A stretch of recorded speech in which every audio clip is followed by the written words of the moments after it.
மீன்வளம் மற்றும் மீனவர் நலன். மீனவர்களுக்காக குரல் கொடுப்பதிலும் மீனவர்கள் மீது பாசம் காட்டுவதிலும் புரட்சி தலைவருக்கு பிறகு உண்மையான மீனவ நண்பனாக இருக்கும் ஒரே தலைவர் நமது மாண்புமிகு முதலமைச்சர் அவர்கள். அந்த உணர்வின் அடிப்படையில் மீனவர்களின் வாழ்வாதாரத்தை பாதுகாக்கும் நோக்கத்தில் பல்வேறு சமூக நல திட்டங்களை தமிழ்நாடு அரசு தொடர்ந்து செயல்படுத்தி வருகிறது. மீனவர்களுக்காக மீன்பிடிப்பு குறைவு மற்றும் தடைகால நிவாரணம், மானிய விலையில் டீசல் மற்றும் மண்ணெண்ணெய், மீனவர்களுக்கு தேவையான நிலையான உட்கட்டமைப்பினை உருவாக்கும் விதமாக மீன்பிடி துறைமுகங்கள், லேண்டிங் சென்டர்ஸ், மீன் பண்ணைகள், மீன்பிடி கிராமங்களில் கடல் அரிப்பை தடுக்கும் பொருட்டு கிராயன்ஸ், அலை தடுப்பு சுவர்கள் என அனைத்து வகையிலும் இந்த தொழில் மேம்பட அரசு நடவடிக்கை எடுத்து வருகிறது. பாரம்பரிய மீன்பிடி தொழிலில் ஈடுபட்டுள்ள மீனவர்களுக்கு மாநில அரசு ஒரு குடும்பத்திற்கு 6000 ரூபாய் என்ற அளவில் பணி இல்லாத காலம் மீன்பிடி உதவித்தொகையாக வழங்கி வருகிறது. இந்த அரசு தற்போது பணி இல்லாத கால மீன்பிடி உதவித்தொகையை 6000 ரூபாயிலிருந்து 7000 ரூபாயை உயர்த்தி வழங்க முடிவு செய்துள்ளது. இதன் மூலம் 1.93 லட்சம் பாரம்பரிய மீனவர் குடும்பங்கள் பயனடையும். இத்திட்டத்தினை நிறைவேற்றுவதற்காக 135 கோடி ரூபாய் நிதி ஒதுக்கீடு செய்யப்படுகிறது. நமது பாரம்பரிய மீனவர்கள் ஆழ்கடல் மீன்பிடி தொழிலில் ஈடுபடுவதை ஊக்குவிக்கும் வகையில் நவீன பதப்படுத்தும் வசதிகள் கொண்ட ஆழ்கடல் மீன்பிடி படகுகள் வாங்கும் மீனவர்களுக்கு வட்டி மானியம் வடிவில் நிதி உதவி வழங்கப்படும். இதற்கான நடப்பாண்டில் 12 கோடி ரூபாய் நிதி ஒதுக்கீடு செய்யப்படுகிறது. பால் வளம். தமிழ்நாடு பால் உற்பத்தியிலும் பால் கொள்முதல் செய்வதிலும் தேசிய அளவில் முன்னிலையில் உள்ளது. பால் உற்பத்தியினை மேலும் அதிகரிக்கவும், ஊரக பகுதியில் வாழும் பெண்களின் வாழ்வாதாரத்தினை உறுதி செய்திடவும் ஒவ்வொரு ஆண்டும் 10,000 தகுதி வாய்ந்த பெண்களுக்கு கறவை மாடுகள் விலை இல்லாமல் வழங்கப்படும். மாடுகள் இதற்காக திருத்த வரவு செலவு திட்ட மதிப்பீடுகளில் 57 கோடி ரூபாய் நிதி ஒதுக்கீடு செய்யப்பட்டுள்ளது. இத்திருத்த வரவு செலவு திட்ட மதிப்பீடுகளில் கால்நடை பராமரிப்பு, பால்வளம், மீன்வளம் மற்றும் மீன்வர் நலத்துறைக்கு 4880 கோடி ரூபாய் ஒதுக்கீடு செய்யப்பட்டுள்ளது. தொழில் வளர்ச்சி. 2036ஆம் ஆண்டுக்குள் தமிழ்நாட்டின் மாநில மொத்த உள்நாட்டு உற்பத்தி மதிப்பினை 1.5 ட்ரில்லியன் அமெரிக்கன் டாலராக உயர்த்துவதை நமது அரசின் குறிக்கோளாக இண்டஸ்ட்ரீஸ் அமைய உகந்த சூழலை உருவாக்கி நம் மாநில இளைஞர்களுக்கு கணிசமான வேலை வாய்ப்புகளை உருவாக்கத்தக்க நிலையை ஏற்படுத்துவதற்கான மூலம் இந்த இலட்சிய இலக்கினை அடைய அரசு முன்னெடுப்பு செயல்பட்டு வருகிறது.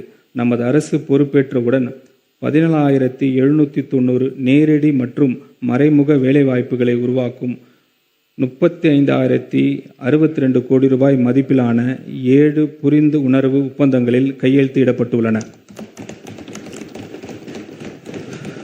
தமிழ்நாட்டில் மிகப்பெரிய அளவிலான முதலீடுகளை ஊக்குவித்து தொழில் வளர்ச்சியை மேலும் வேகப்படுத்தும் நோக்கில் multi modal logistics parks MMLP dry ports மிக முக்கியமான இடங்களிலும் பெட்ரோ ரசாயன தொழிற்சாலைகள் அவற்றுடன் தொடர்புடைய துணை தொழிற்சாலைகள் அமைக்கவும் இந்த அரசு முயற்சி மேற்கொள்ளும்.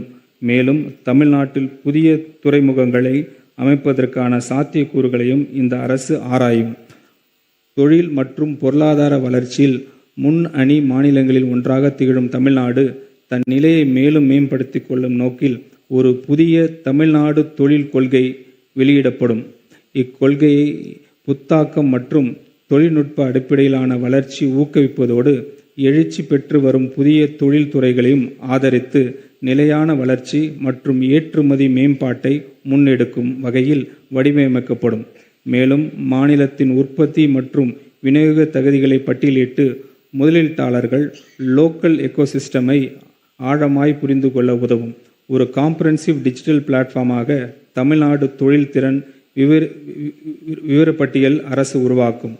தமிழ்நாட்டின் போட்டித்திறனை மேலும் பலப்படுத்தும் வகையில் செயற்கை நுண்ணறிவு தொழில்நுட்பத்துடன் இயங்கும் வழிகாட்டி 3.0 எனும் புதிய முதலீட்டு சேவையை அமைப்பை தமிழ்நாடு அரசு அறிமுகப்படுத்த உள்ளது. இதன் மூலம் தமிழ்நாட்டில் முதலீட்டு செய்ய விரும்பும் நிறுவனங்களுக்கு தேவையான தகவல்கள், அனுமதிகள், சேவைகள் அனைத்தும் ஒரே இடத்தில் விரைவாக கிடைக்கும். வழிகாட்டி 3.0 அமைப்பின் முக்கிய அங்கமாக தமிழ்நாடு சிங்கிள் விண்டோ போர்ட்டல் 3.0 மேம்படுத்தப்பட்டு வடிவில் செயல்படுத்தப்படும்.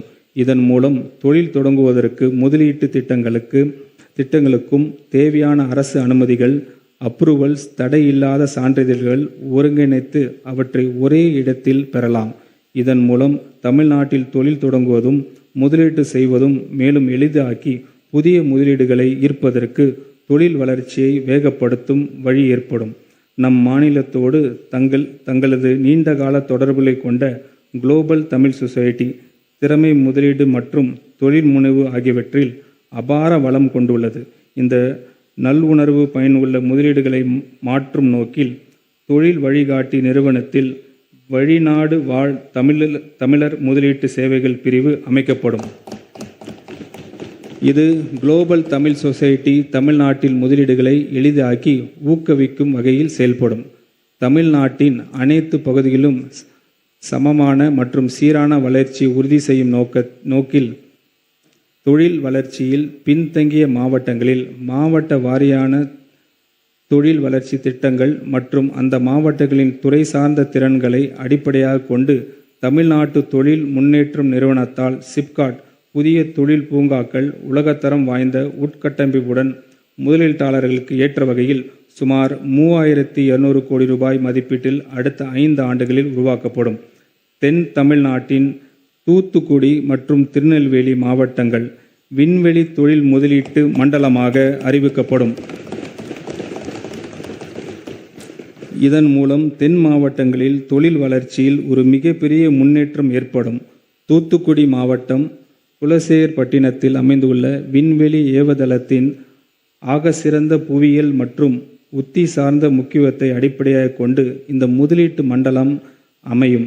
இந்த மண்டலத்தில் தனியார் நிறுவனங்கள், ஸ்டார்ட் அப்ஸ் மற்றும் ஆராய்ச்சி அமைப்புகள் இணையற்ற உட்கட்டமைப்பு மற்றும் தொழில்நுட்ப ஆதரவை வழங்குவதற்காக இன்ஸ்பேஸ் உடன் இணைந்து மாநில அரசு ஒரு ஸ்பேஸ் வெஹிக்கிள் காமன் டெக்னிக்கல் ஃபெசிலிட்டியை நிறுவி வருகிறது.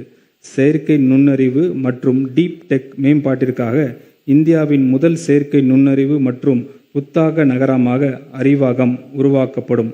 இந்நகரில் செயற்கை நுண்ணறிவு பல்கலைக்கழகம், சர்வதேச திறன் மேம்பாட்டு மையம், semiconductors hardware testing lab, multi domain innovation incubator மற்றும் நவீன குடியிருப்பு உட்கட்டமைப்பு வசதிகள் இடம்பெறும். செயற்கை நுண்ணறிவு நிறுவனங்கள், அதிநவீன அறிவியல் தொழில்நுட்ப நிறுவனங்கள், குவாண்டம் தொழில்நுட்ப நிறுவனங்கள், enterprise capability centres, research institution மற்றும் அரசின் செயற்கை நுண்ணறிவு முன்முயற்சிகள் ஆகியவற்றை ஒருங்கிணைத்து இயங்குவதற்கான ஒரு தனித்த சூழல் அமைப்பாக இந்த செயற்கை நுண்ணறிவு நகரம் அமையும். இங்கு மேம்பட்ட கணினி தொழில்நுட்ப உட்கட்டமைப்பு, சிறப்பு வசதிகள், திறன்மிக பணியாளர் உட்கட்டமைப்பு மற்றும் கொலாபரேட்டிவ் இன்னோவேஷன் என்விரான்மென்டாக இருக்கும். இதற்கான சாத்தியக்கூறு ஆய்வு 5 கோடி ரூபாய் மதிப்பீட்டில் மேற்கொள்ளப்படும். இத்திருத்த வரவு செலவு திட்ட மதிப்பீடுகளில் தொழில் முதலீட்டு ஊக்குவிப்பு மற்றும் வர்த்தகத்துறைக்கு 4414 கோடி ரூபாய் ஒதுக்கீடு செய்யப்படுகிறது. குறு, சிறு மற்றும் நடுத்தர தொழில் நிறுவனங்கள் பதிவு செய்யப்பட்ட 43,047 லட்சம் குறு, சிறு மற்றும் நடுத்தர தொழில் நிறுவனங்களுடன் தேசிய அளவில் தமிழ்நாடு 3ஆம் இடத்தில் உள்ளது. புதிதாக தொழில் தொடங்குவோருக்கு மூலதன மானியம் மற்றும் வட்டி மானியம் பல திட்டங்களில் கீழ் வழங்கப்படுகிறது. இந்த நிதி ஆண்டில் தமிழ்நாடு மகளிர் தொழில் முனைவோர் மேம்பாட்டு திட்டத்தின் கீழ் 225 கோடி ரூபாய், மூலதன மானியங்கள் திட்டத்தின் கீழ் 352 கோடி ரூபாய் ஒதுக்கீடு செய்யப்படுகிறது. சுற்றுச்சூழலுக்கு உகந்த ஸ்டீல் புரொடக்ஷன் ஊக்குவிக்கும் ஸ்டீல் ரோலிங் மில்ஸ்களால் ஏற்படும் சுற்றுச்சூழல் தாக்கத்தை தணிக்கவும் கிரீன் ஸ்டீல் புரொடக்ஷன் இனிஷியேட்டிவ் அடுத்த 5 ஆண்டுகளில் 300 கோடி ரூபாய் மதிப்பீட்டில் இத்திட்டம் செயல்படுத்தப்படும். இத்திட்டத்திற்காக திருத்த வரவு செலவு திட்ட மதிப்பீடுகளில் 60 கோடி ரூபாய் நிதி ஒதுக்கீடு செய்யப்படுகிறது. இந்த திருத்த வரவு செலவு திட்ட மதிப்பீடுகளில் குறு, சிறு மற்றும் நடுத்தர தொழில் நிறுவனங்கள் துறைக்கு 2142 கோடி ரூபாய் ஒதுக்கீடு செய்யப்படுகிறது. கைத்தறி, கைத்திறன் துணிநூல் மற்றும் கதர்.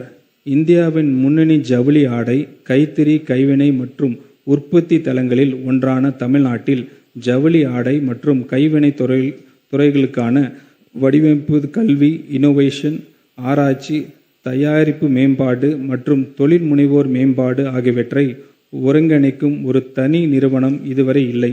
மேலும் தமிழ்நாட்டின் கிராமப்புறங்களில் உள்ள கைவினை கலைஞர் சமூகங்கள் மற்றும் திறமை வாய்ந்த மாணவர்களுக்கு நிதி சிக்கல்கள் மற்றும் சிறப்பு கல்வி வாய்ப்புகளை பெறுவதில் உள்ள சிரமங்கள் ஆகியவற்றால் போதிய வாய்ப்பு கிடைக்காமலும் தேசிய அளவிலான முதன்மை வடிவமைப்பு நிறுவனங்களை அணுகுவதிலும் பல இடர்பாடுகளையும் எதிர்கொள்கின்றனர். இந்த இடைவெளிகளை சரி செய்யும் நோக்கில் தொழில் மற்றும் கல்வித்துறையினரின் தீவிர பங்களிப்புடன் மாநில முக்கியத்துவம் வாய்ந்த நிறுவனமாக தமிழ்நாடு வடிவமைப்பு நிறுவனம் அமைக்கப்படும். 60 கோடி ரூபாய் மதிப்பீட்டில் அமைக்கப்பட்ட உள்ள இந்நிறுவனத்துக்கு அமைக்க விரிவான திட்ட அறிக்கை தயார் செய்யப்படும். தொழில்நுட்ப ஜவுளித்துறையானது தற்போது வளர்ந்து வரும் துறைகளில் ஒன்றாகும். சுகாதாரம், வாகன தொழில், கட்டுமானம், வேளாண்மை மற்றும் பாதுகாப்புத்துறை உள்ளிட்ட பல்வேறு துறைகளில் புத்தாக்க மதிப்பு கூட்டல், ஏற்றுமதி மற்றும் உயர்திறன் வேலை வாய்ப்புகளை உருவாக்குவதற்கான வாய்ப்புகள் இத்துறையில் நிறைந்துள்ளன. இந்தியாவின் முன்னணி ஜவுளி உற்பத்தி மாநிலமாக தமிழ்நாடு விளங்கினாலும் தொழில்நுட்ப ஜவுளித்துறையில் குறைந்த அளவிலான விழிப்புணர்வு மற்றும் இது குறித்து சர்வதேச அனுபவம், மேம்பட்ட தொழில்நுட்பங்கள் அணுகுவதில் உள்ள சிக்கல்கள் ஆகியவற்றின் காரணமாக ஜவுளி உற்பத்தியில் இத்துறையின் பங்களிப்பு குறைவாக உள்ளது. இந்த இடைவெளியை பூர்த்தி செய்யும் வகையில் சர்வதேச கல்வி மற்றும் ஆராய்ச்சி நிறுவனங்களுடன் இணைந்து தொழில் முனைவோர்களுக்கான தொழில்நுட்ப ஜவுளி மாற்றத்திற்கான திட்டம் தமிழ்நாடு தொழில்நுட்ப ஜவுளி இயக்கத்தின் நிதி உதவியுடன் செயல்படுத்தப்படும். இத்திட்டத்தின் மூலம் தொழில் முனைவோர், MSMEs மற்றும் ஜவுளி உற்பத்தியாளர்கள் தொழில்நுட்ப ஜவுளித்துறைக்கு மாறுவதற்கு தேவையான பன்னாட்டு வாய்ப்புகள், தொழில்நுட்ப பயிற்சி, தொழில்நுட்ப பரிமாற்றம், சந்தை நுண்ணறிவு, புத்தாக்க ஆதரவு மற்றும் தொழில் மொழிகாட்டுதல் ஆகியவை வழங்கப்படும். பனை விவசாயிகள் வாழ்வாதாரத்தை பாதுகாப்பதற்காக கோடி ரூபாய் நிதி ஒதுக்கீட்டுடன் தமிழ்நாடு பனை மேம்பாட்டு கழகம் கார்ப்பரேஷன் அமைக்கப்படும். பதநீர் பதப்படுத்துதல், உற்பத்தி மற்றும் வேல்யூ ஆடட் பாம் ப்ராடக்ட்ஸின் ஏற்றுமதி போன்று ஆக்கப்பூர்ணமான முயற்சிகள் இந்த நிதி பயன்படுத்தப்படும். மாநில மரமான பனை சாகுபடியில் ஈடுபட்டுள்ள விவசாயிகளின் வாழ்வாதாரம் பாதுகாக்கப்படுவதை இம்முயற்சி உறுதி செய்யும். திருப்பூரில் சுற்றுச்சூழலுக்கு பாதிப்பு ஏற்படாத வகையில் பசுமை வழி ஆடை உற்பத்தி ஊக்குவிக்கும் பல கட்டங்களில் கட்டமைப்பு வசதிகள் மேம்படுத்தப்படும். இதற்கான 10 கோடி ரூபாய் நிதி ஒதுக்கீட்டில் திருப்பூர் டெக்ஸ்டைல்ஸ் டெக்னாலஜி சென்டர் அமைக்கப்படும். இத்திருத்த வரவு செலவு திட்ட மதிப்பீடுகளில் கைத்தறி, கைத்திறன், துணிநூல் மற்றும் கதர் துறைக்கு 1678 கோடி ரூபாய் ஒதுக்கீடு செய்யப்படுகிறது. செயற்கை நுண்ணறிவு, தகவல் தொழில்நுட்பம் மற்றும் டிஜிட்டல் சேவைகள். தூய சக்தியாக இருப்பது எவ்வளவு முக்கியமோ அதேபோல் தொழில்நுட்ப சக்தியாகவும் மாற வேண்டியது காலத்தின் கட்டாயம். சயின்ஸ் அண்ட் டெக்னாலஜியை வளர்த்தல்தான் வெற்றி உறுதியாகும். அதை பின்பற்றி தான் தமிழ்நாட்டின் இன்ஃபர்மேஷன் டெக்னாலஜி இன்ஸ்டிடியூஷன் தொடர்ந்து வலுவான மற்றும் நிலையான வளர்ச்சியை பதிவு செய்து வருகிறது. ஆண்டுதோறும் 2.5 லட்சம் கோடி ரூபாய்க்கு அதிகமான தகவல் தொழில்நுட்ப ஏற்றுமதியை உருவாக்கியுள்ள இந்த அமைப்புகள் 20 லட்சத்திற்கு மேற்பட்ட நபர்களுக்கு நேரடி மற்றும் மறைமுக வேலைவாய்ப்பின்மை வழங்குகிறது. தகவல் தொழில்நுட்ப நிறுவனங்களில் வளர்ச்சியினை மேலும் அதிகரிக்க இந்த பல முன்முயற்சிகள் மேற்கொள்ளும். செயற்கை நுண்ணறிவு என்பது இனி ஒரு எதிர்கால தொழில்நுட்பமாக இல்லாமல் நமது குடிமக்களின் அன்றாட வாழ்க்கையை மேம்படுத்துவதற்கான ஒரு சக்தி வாய்ந்த கருவியாக மாற்றமடைந்துள்ளது. நிர்வாகத்தை வேகமாகவும் டிரான்ஸ்பரண்டாகவும் அனைவரையும் உள்ளடக்கியதாகவும் எளிதில் அணுகக்கூடியதாகவும் மாற்றுவதற்கு செயற்கை நுண்ணறிவு பொறுப்புடன் பயன்படுத்த இந்த அரசு உறுதி பூண்டுள்ளது. செயற்கை நுண்ணறிவு, குவாண்டம் தொழில்நுட்பம், animation, visual effects, comics, gaming and virtual reality போன்ற வளர்ந்து வரும் தொழில்நுட்பங்களை தமிழ்நாடு AI மிஷன் வளப்படுத்தும். இந்த அமைப்பு சுகாதாரம், விவசாயம், கல்வி, குடிமக்கள் சேவைகள், நகர்ப்புற நிர்வாகம் மற்றும் சமூக நல நிர்வாகம் போன்ற துறைகளிலும் தேவையான இதர துறைகளிலும் செயற்கை நுண்ணறிவு சார்ந்த முன்முயற்சிகள் தனி கவனம் செலுத்தும். செயல்பாடுகளின் வெளிப்படைத்தன்மை மற்றும் முக்கிய பொறுப்பை உறுதி செய்யவும் பல்வேறு அரசு துறைகளின் சேவைகளை இணைய வழியில் மக்களுக்கு வழங்கும் வகையிலும் அனைத்தும் சேவை மையங்கள் அதிவேக இணைய இணைப்பு மற்றும் கூடுதல் மக்கள் நல சேவைகளுடன் சேவை 2.0 மையங்களாக அரசு மேம்படுத்தும். தற்போது 20 துறைகளை சார்ந்த 76 சேவைகளை வழங்கும் நம்ம அரசு வாட்ஸ்அப் சாட்பாட் வசதியானது 275 மக்கள் நல சேவைகளை வழங்கும் வகையில் மேம்படுத்தப்படும். இந்த திருத்த வரவு செலவு திட்ட மதிப்பீடுகளில் செயற்கை நுண்ணறிவு, தகவல் தொழில்நுட்பவியல் மற்றும் டிஜிட்டல் சேவைகள் துறைக்கு 398 கோடி ரூபாய் ஒதுக்கீடு செய்யப்படுகிறது. எரிசக்தி 2036ஆம் ஆண்டுக்குள் $1.5 டிரில்லியன் பொருளாதாரம் எனும் அரசின் தொலைநோக்க பார்வையின் இலக்கை அடைவதில் எரிசக்தி துறை பங்களிப்பு அவசியமாகும். தமிழ்நாட்டிற்கு 2640 மெகாவாட் கூடுதல் மின் உற்பத்தி திறனை வழங்கக்கூடிய உடன்குடி நிலை 1 மற்றும் 800 சிறப்பு பொருளாதார மண்டல செஸ் அனல் மின் திட்டங்களை விரைவாக செயல்படுத்த இந்த அரசு உறுதி பூண்டுள்ளது. சுமார் 8000 கோடி ரூபாய் மதிப்பீட்டில் ETPS விரைவாக்க திட்டம் பப்ளிக் பிரைவேட் பார்ட்னர்ஷிப் முறையில் மேற்கொள்ளப்பட்டு வருகிறது. 5050 கோடி ரூபாய் மதிப்பீட்டில் Vellimalai pumped storage hydro electric project செயல்பாடு ஸ்பீடாக்கப்படும். அதிகபட்ச மின் தேவையை மேனேஜ் செய்வதில் ஆற்றல் சேமிப்பு அமைப்புகளின் பெஸ் முக்கியத்துவத்தை உணர்த்தியுள்ள இந்த அரசு இத்துறையில் தனியார் முதலீடுகளை எளிதாக்கி தமிழ்நாட்டை இந்தியாவின் பெஸ் மையமாக மாற்றும் வகையில் புதிய பெஸ் ஊக்குவிப்பு கொள்கையை வெளியிடும். புதுப்பிக்கத்தக்க எரிசக்தி மேம்படுத்தி தனது எரிசக்தி உத்தியை செயல்படுத்துவதில் அரசு முனைப்பாக உள்ளது. பிரைம் மினிஸ்டர் சூரிய வீடு இலவச மின்சார திட்டத்தின் இணைந்து புதிய வீட்டு கூரை சூரிய மின் மானிய திட்டம் அறிமுகப்படுத்தப்படும். இத்திட்டத்தின் கீழ் சூரிய மின் பலகைகள் பொருத்தும் வீட்டு நுகர்வோருக்கு 1 லட்சம் ரூபாய் வரை மானியம் வழங்கப்படும். இது அவர்களின் மின்சார கட்டணங்களை பெருமளவு குறைப்பதுடன் புதுப்பிக்கத்தக்க எரிசக்தி பயன்பாட்டின் மூலம் பசுமை மற்றும் நிகழ்வை சாத்தியப்படுத்தும். இத்திட்டத்தினை செயல்படுத்த 50 கோடி ரூபாய் நிதி ஒதுக்கீடு செய்யப்படுகிறது. சென்னை மாநகரில் உள்ள அனைத்து நுகர்வோர்களுக்கு மாநிலத்தின் பிற பகுதியில் உள்ள 50 லட்சம் தொழில் மற்றும் வணிக நுகர்வோருக்கு ஸ்மார்ட் மீட்டர்ஸ் அமைக்கும் நடைமுறை அறிமுகப்படுத்தப்படும். 2035-36ஆம் ஆண்டுக்குள் அதிகபட்ச மின் தேவையின் அளவு 37,000 மெகாவாட்டாக கடக்கும் என மதிப்பிடப்பட்டுள்ளது. இதன் மின் உற்பத்தி, அலோகேஷன் அண்ட் டிஸ்ட்ரிபியூஷன் முதலீடுகளை வேகப்படுத்த வேண்டிய அவசியம் ஏற்பட்டு உள்ளது. மாநிலத்தின் டிஸ்ட்ரிபியூஷன் ஸ்ட்ரக்சரை வலுப்படுத்தக்கூடிய மிக முக்கிய திட்டமாக கோயம்புத்தூர் அரியலூர் 765 765 கிலோவாட் மின் பகிர்மான பாதை திட்டம் 4000 கோடி ரூபாய் செலவில் PPP முறையில் செயல்படுத்தப்படும். மேலும் சென்னை மாநகர் மற்றும் அதை சுற்றியுள்ள பகுதியில் மிக உயர் அழுத்த மின் பகிர்மனை திறன் 1390 கோடி ரூபாய் செலவில் பலப்படுத்தப்படும். தமிழ்நாட்டின் தென் மண்டலத்திலிருந்து பசுமை எரிசக்தியை கொண்டு செல்வதற்கு மிக முக்கியமாக விளங்கும் 1187 கோடி ரூபாய் மதிப்பிலான பசுமை எரிசக்தி வழித்தடத்தின் 2ஆம் கட்டம் மற்றும் 1640 கோடி ரூபாய் மதிப்பிலான விருதுநகர் கோயம்புத்தூர் 765 கிலோவாட் மின் பகிர்மன திட்டங்கள் செயல்பாட்டு அரசு வேகப்படுத்தும்.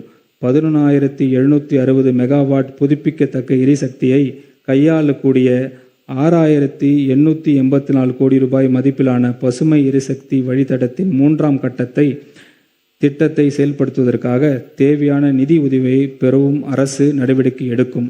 மின் விநியோகத்தை மேம்படுத்தும் வகையில் 1543 கோடி ரூபாய் முதலீட்டில் 178 புதிய துணை மின் நிலையங்களை அமைக்கும் பணி அரசு மேற்கொள்ளும்.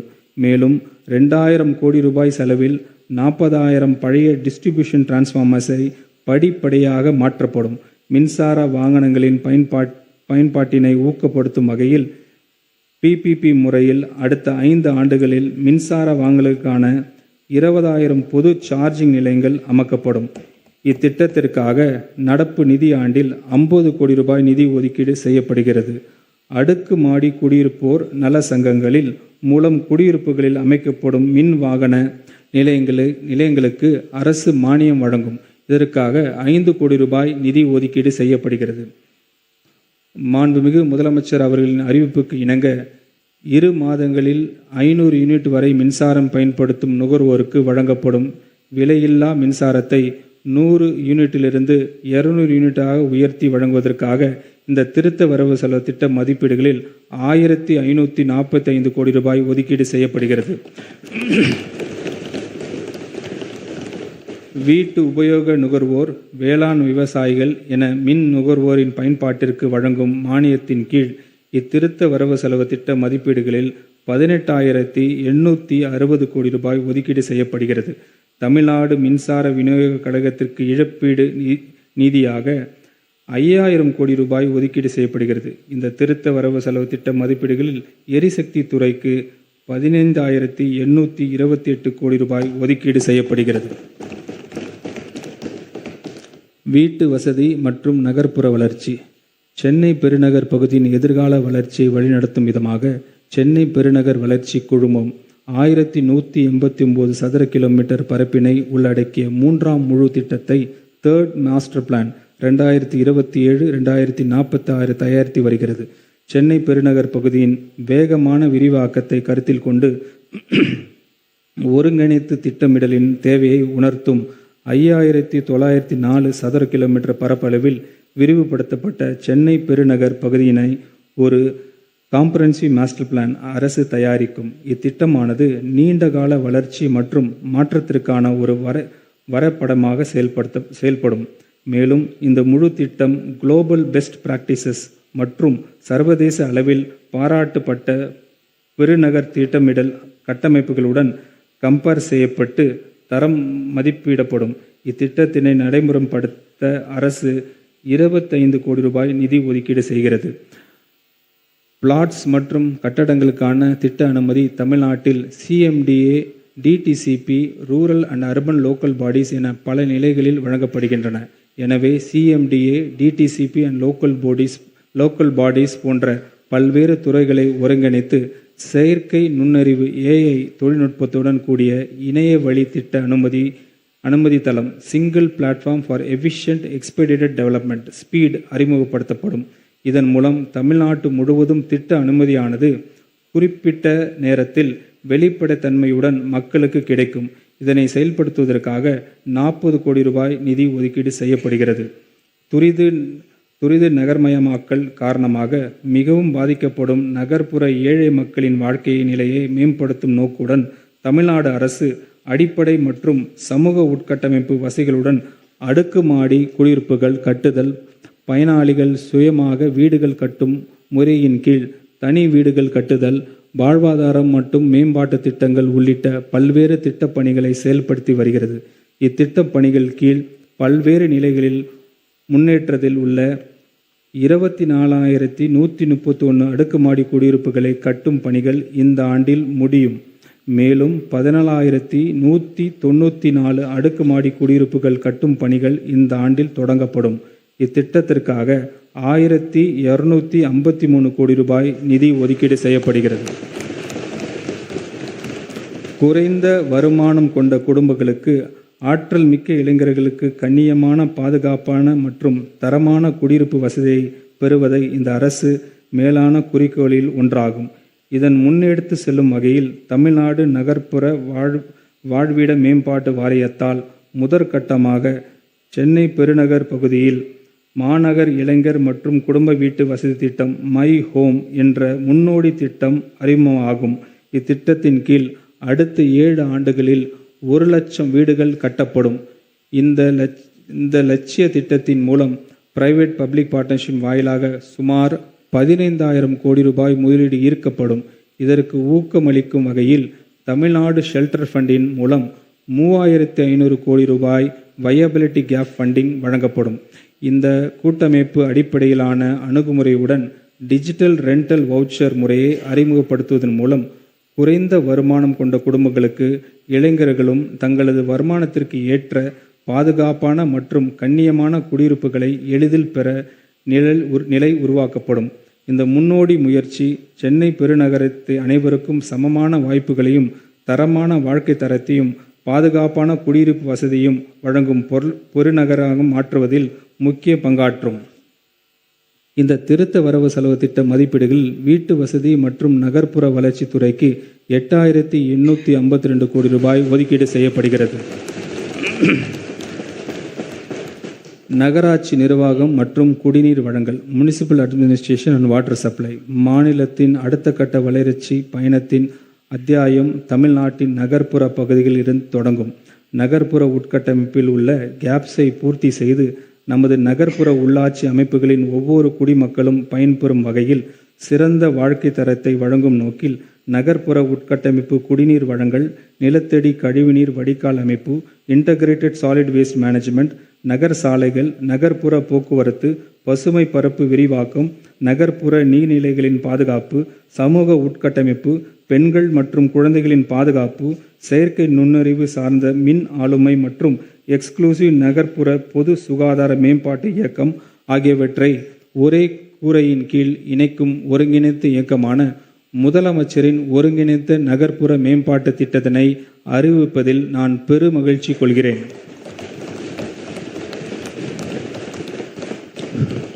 2031ஆம் ஆண்டுக்குள் தமிழ்நாட்டில் உள்ள நகரங்கள் எவ்வாறு காட்சியளிக்க வேண்டும், எவ்வாறு உணரப்பட வேண்டும், எவ்வாறு செயல்பட வேண்டும் என்பதை இத்திட்டம் புதிதாக வடிவமைக்கிறது. இதன் மூலம் நகர்ப்புற ஆளுமையில் இந்தியாவின் முன்மாதிரி மாநிலமாக தமிழ்நாடு நிலைநிறுத்தப்படும். இந்த இயக்கத்தின் கீழ் நடப்பு நிதி ஆண்டுக்கு 2117 கோடி ரூபாய் ஒதுக்கீடு செய்யப்படுகிறது. பெருநகர் சென்னை மாநகராட்சி 91 லட்சம் மக்களுக்கு அடிப்படை வசதிகள் அளிப்பதையும் நகரின் வாழ்வாதார தரத்தை மேம்படுத்தும் உட்கட்டமைப்புகளை உருவாக்குவதையும் உறுதி செய்து சேவையாற்றி வருகிறது. நகர்ப்புற போக்குவரத்து மேம்படுத்தும் நோக்கில் சென்னை காவல்துறை மற்றும் பெருநகர் போக்குவரத்து கழகங்களுடன் இணைந்து பெருநகர் சென்னை மாநகராட்சி நுண்ணறிவு போக்குவரத்து மேலாண்மை அமைப்பை இறுதிக்கட்ட செயல்வாக்கத்தில் உள்ளது. மேலும் நடந்து செல்வதற்கான பெடஸ்ட்ரியன்ஸ் கட்டமைப்பு வசதி, அனைவருக்கும் சமமாக அணுகக்கூடிய வசதி மற்றும் நகர்ப்புற வடிவமைப்பு மேம்பாடு ஆகியவற்றுக்கு முன்னுரிமை அளித்து விரைவான நகர்ப்புற போக்குவரத்து வசதிகள் மற்றும் தெருக்கள் மறுசீரமைப்பு திட்டம் செயல்படுத்தப்படும். இதன் ஒரு பகுதியாக 20 இடங்களில் ஸ்மார்ட் பார்க்கிங் மேனேஜ்மெண்ட் அமைக்கப்படும். மேலும் அம்பத்தூர் மற்றும் கிண்டி இண்டஸ்ட்ரியல் எஸ்டேட்டுகளின் சாலைகள் சரி செய்யப்படும். சென்னையின் பசுமை பரப்பு மேம்படுத்தி மக்களை மையமாக கொண்ட பொது இடங்கள் உருவாக்கும் வகையில் குடியிருப்பு பகுதிகள் மற்றும் முக்கிய வழித்தடங்கள், நடைபாதைகள் அழகுபடுத்தப்பட்டு பசுமையாக்கப்படும். சென்னை ஒரு நிலையான மற்றும் பேரிடர் காலங்களில் விரைந்து மீளும் தன்மை உள்ள நகரமாக மாற்றுவதற்கான தொலைநோக்கு பார்வையின் ஒரு பகுதியாக பல்வேறு இடங்களில் நீர்நிலைகள் சுற்றியுள்ள பகுதியில் பசுமை உள்கட்டமைப்புக்கான மேம்படுத்த திட்டங்கள் மேற்கொள்ளப்படும். நகர்ப்புற வெள்ள பாதுகாப்பு பாதிப்பை தடுப்பதற்கு முக்கிய நீர்வழி தடங்கள் கொள்ளை அழிவு அதிகரிக்கும் பொருட்டு ஃப்ளட் சுவர்களின் உயரம் உயர்த்தப்பட்டு சங்கிலி இணைப்பு வேலிகள் அமைக்கப்பட்டு வருகின்றன. இதன் மூலம் என்விரான்மெண்ட் ரிசோர்சஸ் பாதுகாப்படுவதுடன் நிலையான சமூக பயன்பாட்டு இடங்கள் உருவாக்கப்படும். சென்னையில் உள்ள அனைத்து முக்கிய குடிநீர் ஆதாரங்களையும் ட்ரிங்கிங் வாட்டர் டிஸ்ட்ரிபியூட் நிலையங்களுடன் இணைந்து ring main pipeline system work திட்டம் 3108 கோடி ரூபாய் மதிப்பீட்டில் நடைபெற்று வருகிறது. 2030-31 ஆண்டுக்குள் நிறைவடையும் வகையில் நடைபெறும் வரும் இந்த திட்டப்பணிகள் முடிவடைந்த பின்னர் சென்னை மாநகரம் முழுவதும் சமமான மற்றும் தடையற்ற குடிநீர் விநியோகம் உறுதி செய்யப்படும். ஒவ்வொரு சிறந்த நகரும் தன் மக்களுக்கு அளிக்கும் மிக அடிப்படையான உறுதிமொழி இதுவே: தூய்மையான குடிநீர், விதிவிலக்கில்லாமல் ஒவ்வொரு நாளும். மக்கள் பயன்பாட்டிற்கு உகந்த வகையில் அனைத்து மாநகராட்சிகளிலும் வீதிகளும் மேம்படுத்தப்படும். சரியான சாலை இணைப்பு, நடைபாதைகள், மிதிவண்டிகளுக்கான தனி பாதைகள், கிராஸ் ஸ்ட்ரீட்ஸ் இணைப்புகள், மேம்பட்ட சாலைகள், சந்திப்புகள், பள்ளிகள் பாதுகாப்பு செல்வதற்கான பாதைகள் மற்றும் நவீன LED தெரு விளக்குகள் ஆகியவை அமைக்கப்பட்டு இந்த ஸ்ட்ரீட்ஸ் நவீன நகர்ப்புற ஸ்ட்ரீட்ஸாக உருவாக்கப்படும். நம்மில் பலர் பிறந்து வளர்ந்தது, நம்மை அரவணைத்தது, நம்மோட ஒரு பகுதியாக இருப்பது வரலாற்று சிறப்பு மிக்க நமது சென்னை மாநகரம். ஒரு காலத்தில் சென்னை மாநகரத்தின் குடிநீர் தேவைகளை பூர்த்தி செய்த நதிகளான அடையார் மற்றும் கூவம் இன்று ஒரு கழிவுநீர் நதியாகவே மாறியிருப்பது நம்மில் பலருக்கும் வேதனை அளிக்கக்கூடிய ஒன்றாகும். தமிழ்நாட்டினை இதற்கு முன் மாறி ஆண்ட அரசுகள் அடையாறு மற்றும் கூவம் ஆறுகளை சுத்தப்படுத்துவதும் அழகுபடுத்துவதும் பல 100 கோடி ரூபாய் மக்கள் வரி பணத்தை வாரி இறைத்தும் ஆறுகளின் தன்மையில் பெரிய மாற்றம் ஒன்று ஏற்படவில்லை. உலகின் மிக பெரிய மற்றும் பழமையான நகரிகளான ஹரப்பா, மொஹெஞ்சதாரோ, இன்சா, மெசபோட்டோமியா ஆகியவை பெரு நதிகளின் அருகிலே வளர்ந்தன. கூவம் மற்றும் அடையார் ஆறுகள் இதன் இயல்பு நிலைக்கு கொண்டு வர நமது மாண்புமிகு முதலமைச்சர் அவர்களின் தலைமையிலான அரசு கடுமையாக பாடுபடும். சியோல் நகரத்தின் செங்ஜியான் நதி, சிங்கப்பூர் நகரத்தின் கலாங் நதி போன்றவை நதிகள் மறுசீரமைப்பின் மூலம் அந்நகரங்களின் உலகளவில் பேசப்படும் அடையாளமாக மாறிவிட்டன. கூவம் மற்றும் அடையாற்றின் சென்னையின் அடையாளமாக மாற்றுவதற்கு குளோபல் டெண்டர்ஸ் கேட்கப்படும்.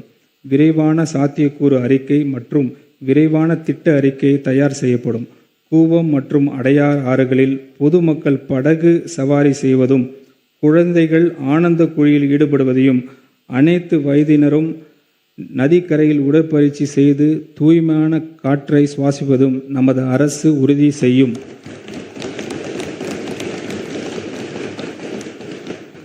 இந்த திருத்த வரவு செலவு திட்ட மதிப்பீடுகள் நகராட்சி நிர்வாகம் மற்றும் குடிநீர் வழங்கல் துறைக்கு 29,863 கோடி ரூபாய் ஒதுக்கீடு செய்யப்படுகிறது. நெடுஞ்சாலைகள், சாலை உட்கட்டமைப்பு மாநிலத்தின் போக்குவரத்து அமைப்பின் முக்கிய அங்கமாக விளங்குகிறது. உலகத்தரம் வாய்ந்த நீடித்த சேஃப் அண்ட் சஸ்டைனபிள் கொண்ட சாலை உட்கட்டமைப்பு வழங்குவது அரசின் முன்னுரிமை ஆகும். ஒருங்கிணைந்த சாலை உட்கட்டமைப்பு மேம்பாட்டு திட்டத்தின் கீழ் 9,300 கோடி ரூபாய் நிதி ஒதுக்கீடு செய்யப்படுகிறது. இத்திட்டத்தின் கீழ் மாநில நெடுஞ்சாலைகள் 4 வழிச்சாலைகளாக அகலப்படுத்துதல், புறவழிச்சாலைகள் அமைத்தல், சாலை பாதுகாப்பு, நடை மேம்பாலம், ஊராட்சி மற்றும் ஊராட்சி ஒன்றிய சாலைகள், இதர மாவட்ட சாலைகள் தரம் உயர்த்துதல், பாலங்கள், ஓடுதள மேம்பாட்டு திட்டம் ஆகியவை அடங்கும். சாலை பாதுகாப்பினை உறுதி செய்யும் பொருட்டு பாதுகாப்பான சாலைகள் இயக்கம் அறிமுகப்படுத்தப்படும். சாலைகள் வடிவமைப்பு, கட்டுமானம் மற்றும் பராமரிப்பு ஆகியவற்றில் தனி கவனம் செலுத்தக்கூடிய இந்த இயக்கத்தில் செயற்கை நுண்ணறிவின் மூலம் வேக கட்டுப்பாட்டு, போக்குவரத்து விதிமுறைகளை கண்காணித்தல், சாலை ரோந்து பிரிவு மற்றும் தீவிர காயங்களுக்கான சிகிச்சை மையங்கள் அமைத்தல் ஆகியவை அடங்கி இருக்கும். தமிழ்நாட்டில் உள்ள பல சாலைகள் போதிய பராமரிப்பு இல்லாமல் மோசமான நிலையில் இருப்பதால் அந்த சாலைகள் பயணித்து வரும் சவால்களாகவே உள்ளது. இந்த சாலைகள் சரி செய்து திருத்த வரவு செலவு திட்ட மதிப்பீடுகளில் 250 கோடி ரூபாய் நிதி ஒதுக்கீடு செய்யப்படுகிறது. இதன் மூலம் உரிய பராமரிப்பு இல்லாத சாலைகள் செய்திறன் அடிப்படையிலான பராமரிப்பு ஒப்பந்தம் என்ற அடிப்படையில் பராமரிப்பதற்காக எடுத்துக்கொள்ளப்படும். சாலைகள் குறைபாடுகள் இருக்கும் பட்சத்தில் பொதுமக்கள் நம்ம சாலை ஆப்பின் மூலம் உடனுக்குடன் புகைப்படம் எடுத்து தகவல் தெரிவிக்கலாம். இந்த குறைபாடுகள் துரிதமாக சீர் செய்யப்படும்.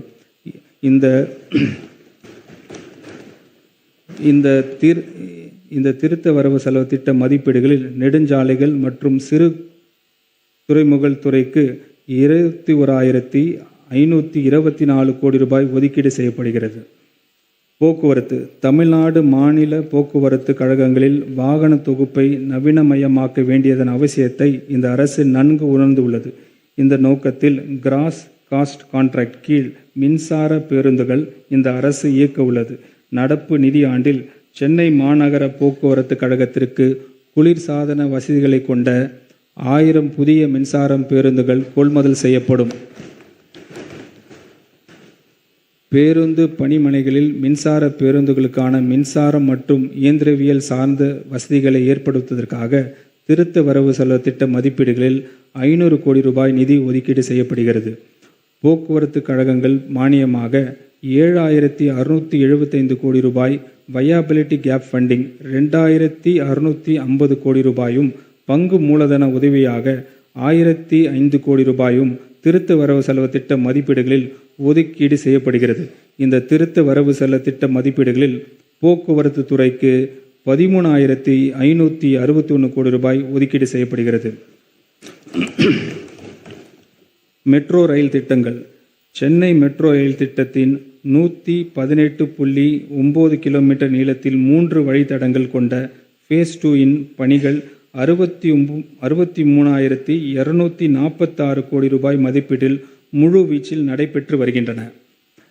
பூந்தமல்லி புறவழிச்சாலை முதல் போரூர் சந்திப்பு வரையிலான தடத்தை ஏற்கனவே உள்ள வடபழனி மெட்ரோ நிலையத்துடன் இணைக்கப்படும் வகையில் 14.64 கிலோமீட்டர் நீளத்தில் 11 மெட்ரோ ரயில் நிலையங்களை கொண்ட ஃபேஸ் 2 இன் முதல் பகுதி விரைவில் பொதுமக்களின் பயன்பாட்டிற்காக திறந்து வைக்கப்பட உள்ளது. மாநில அரசின் பரிந்துரை செய்யப்பட்ட பின்வரும் மெட்ரோ ரயில் திட்டங்கள் இந்திய அரசின் தீவிர பரிசீலனையின் கீழ் உள்ளன. சென்னை விமான நிலையம் முதல் கிளம்பாக்கம் வரை, ஆவடி வழியாக கோயம்பேடு முதல் பட்டாபிராம் வரை, ஸ்ரீபெரும்புத்தூர் வழியாக பூந்தமல்லி முதல் சுங்காச்சத்திரம் வரை. மேலே குறிப்பிட்டுள்ள கூடுதல் மெட்ரோ ரயில் வழித்திட்ட திட்டங்களை இந்திய அரசு ஸ்பீடி அப்ரூவல் வழங்குவதற்கான தேவையை அனைத்து நடவடிக்கையும் துறையால் மேற்கொள்ளப்பட்டு வருகிறது. மேலும் கிருஷ்ணகிரி மாவட்டம் ஓசூரிலிருந்து கர்நாடகா மாநிலம் பொம்மச்சந்திரா வரையிலான மெட்ரோ ரயில் திட்டத்தை செயல்படுத்துவதற்காக ஒன்றிய அரசு மற்றும் கர்நாடக அரசு ஆகிய 2 அரசுகளுடன் இணைந்து தமிழ்நாடு அரசு முன்னெடுத்து வருகிறது. நீர்வளம். மாநிலங்களுக்கு இடையிலான நதிநீர் பங்கீட்டில் தமிழ்நாட்டிற்கு உரிய நியாயமான பங்களிப்பையும் நலனையும் மற்றும் உரிமைகளையும் நமது அரசு தொடர்ந்து பாதுகாக்கும். ஏற்கனவே உள்ள ஒப்பந்தங்கள், தீர்ப்பாயத்தின் தீர்ப்புகள் மற்றும் நீதிமன்ற உத்தரவுகளின்படி காவிரி நீர் உரிய நேரத்தில் திறந்துவிடப்படுவதையும் தமிழ்நாடு அரசு உறுதி செய்யும். மேகதாது திட்டம் போன்ற மாநிலத்தின் உரிமைகளை பாதிக்கக்கூடிய திட்டங்களை எதிர்ப்பது உட்பட சட்ட ரீதியான, தொழில்நுட்ப மற்றும் நிர்வாக ரீதியான தொடர் முயற்சிகள் மூலம் தமிழ்நாட்டின் நீர் உரிமைகளை அரசு பாதுகாக்கும்.